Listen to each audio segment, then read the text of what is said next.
2024년 4월 20일 부활 제3주간 토요일 제1독서 사도행전의 말씀입니다. 그 무렵 교회는 유다와 갈릴레아와 사마리아 온 지방에서 평화를 누리며 굳건히 세워지고 주님을 경외하며 살아가면서 성령의 격려를 받아 그 수가 늘어났다. 베드로는 모든 지방을 두루 다니다가 릿다에 사는 성도들에게도 내려가게 되었다. 거기에서 베드로는 에네아스라는 사람을 보았는데 그는 중풍에 걸려 8년 전부터 침상에 누워 있었다. 베드로가 그에게 말하였다. 에네아스, 예수 그리스도께서 당신을 고쳐주십니다. 일어나 침상을 정돈하십시오. 그러자 곧 에네아스가 일어났다.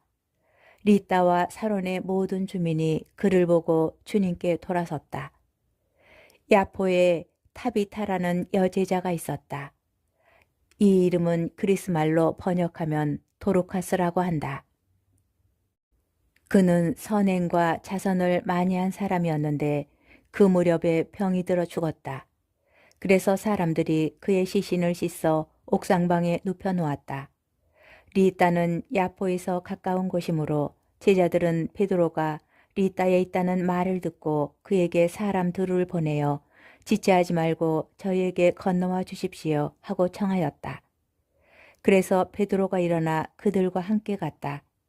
베드로가 도착하자 사람들이 그를 옥상방으로 데리고 올라갔다.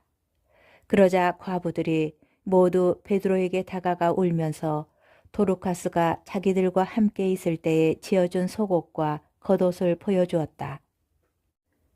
베드로는 그들을 모두 밖으로 내보내고 나서 무릎을 꿇고 기도를 드린 다음 시신 쪽으로 돌아서서 타비타 일어나시오 하고 말하였다.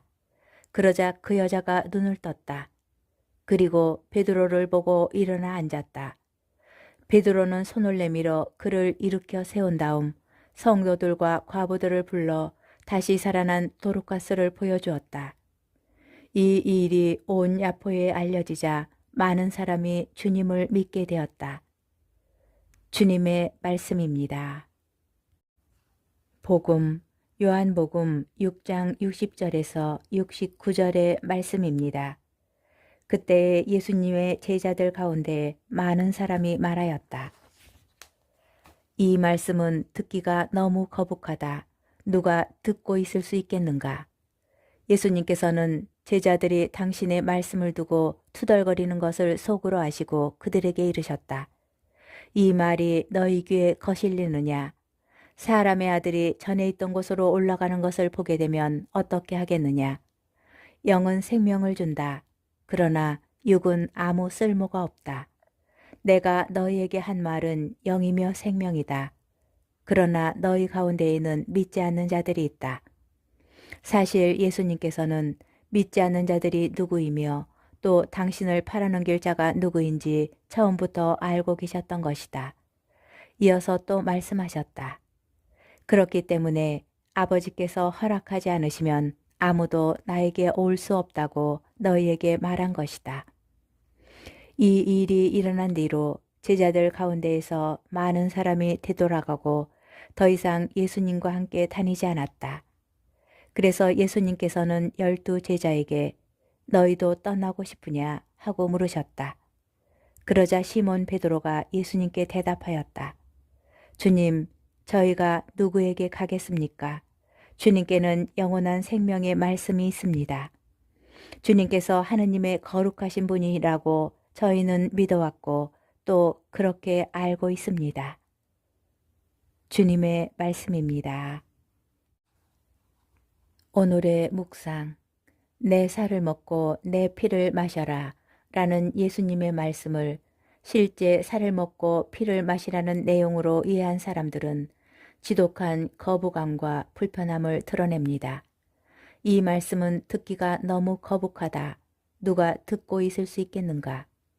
결국 많은 사람이 되돌아가고 더 이상 예수님과 함께 다니지 않게 됩니다. 예수님께서는 사람들이 느끼는 혼란을 속으로 아시고 그들이 이해할 수 있도록 설명을 덧붙여 가르쳐 주십니다. 내가 너희에게 한 말은 영이며 생명이다. 곧 당신의 말씀은 살과 피를 실제로 먹으라는 강요가 아니고 영적이고 진정한 생명에 대한 내용이었음을 풀어서 설명하신 것입니다. 그리고 12 제자에게 물으십니다. 너희도 떠나고 싶으냐? 베드로는 주님, 저희가 누구에게 가겠습니까? 스승님께서 하느님의 거룩하신 분이라는 분이라고 저희는 믿어왔고 또 그렇게 알고 있습니다. 베드로의 이 신앙 고백은 길게 이어졌던 생명의 빵 담화의 결론이며 요한복음서 6장의 마무리라고 할 수 있습니다. 오늘 독서는 복음에서 예수님을 떠나지 않겠다고 고백한 베드로가 어떻게 성숙하여지는지를 보여줍니다. 약속대로 예수님 곁에 남아있던 베드로는 예수님께서 하셨던 일을 계속하며 그분을 닮아가는 여정을 걷습니다. 남아있고 머물러 있었기에 점차 스승님을 닮아갈 수 있었던 것입니다. 성제 성사의 핵심은 먹음이 아니라 닮아감입니다. 살을 먹는 것이 중요한 것이 아니라 이를 통하여 예수님과 일체하고 그분께서 주시는 생명으로 변화되는 것이 성제 성사의 의미입니다. 이를 위해서 무엇보다 중요한 것은 떠나지 않는 것입니다. 이해되지 않아 불편하더라도 그대로 머무는 것, 그것이 우리가 할 수 있는 복음적 선택이고 최선의 지혜입니다.